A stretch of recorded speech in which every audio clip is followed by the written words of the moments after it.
Hello and welcome back to M.R.S for our review of the MG ZS exclusive. So with this MG you get full LED headlights and day running lights, and with the exclusive you get a front parking camera. So this car has 17-inch alloys wrapped in a Maxxis M3 tyre with some plastic cladding around here. Also along here you can see the other camera here on the wing mirror, which sort of gives you along the whole side view along here when you're going around corners. So this car also features rear LED lights, rear parking sensors with camera. Boot's a bit weird, you've got to use the logo to open the boot. We'll get into that later.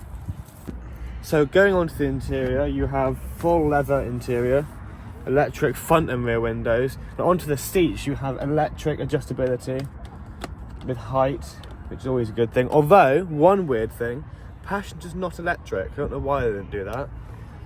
So, another weird thing with this car is the petrol flaps here. I don't know why you couldn't just have your standard push to open sort of thing, or a pull. But for some reason, they've put a flap there. Another strange thing I don't quite understand with this car is the key. You have the exclusive model, yet you still have to put the key in to start the car. I don't quite get that. A strange one. So properly going on to the interior of this MG, you have a nice leather wrapped steering wheel with multi-function controls.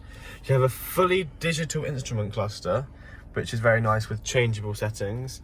And 5-speed manual. Would have been nice if it was a 6-speed for the size of the car, but it is what it is.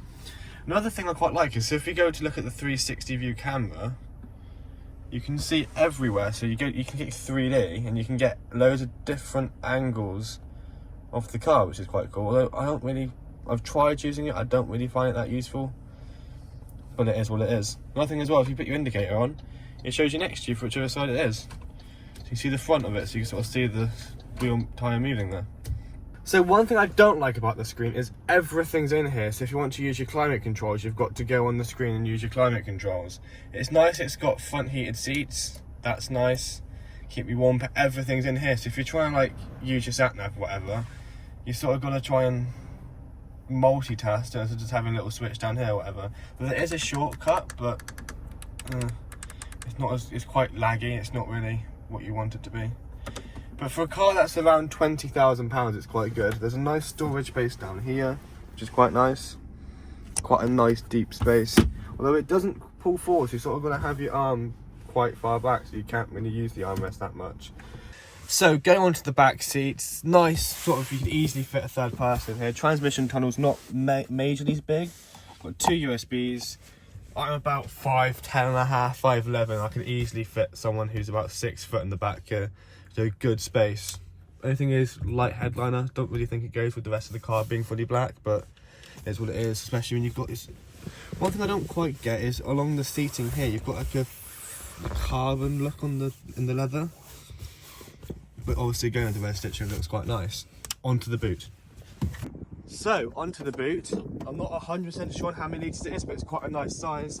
You've got your false floor here, which would usually have your spare wheel. Cargo netting here. Plenty big enough on both sides to fit anything in. Let's do a size test. Let's see if I can fit in the boot of this car. If we pull that down, I'm sure we could easily see if I fit. And this concludes our video on the MG ZS exclusive.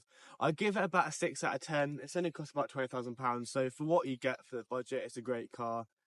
Would I say go and buy one? I say if you're a family and you want a cheap, nice car, I wouldn't even think about it, I'd buy it. For someone who's young and wants something a bit nicer, there's better options on the market like the Nissan Qashqai or that sort of thing. But yeah, thank you for watching. Leave a like, subscribe, and give us a follow on TikTok, Instagram for future updates and videos and more exclusive content.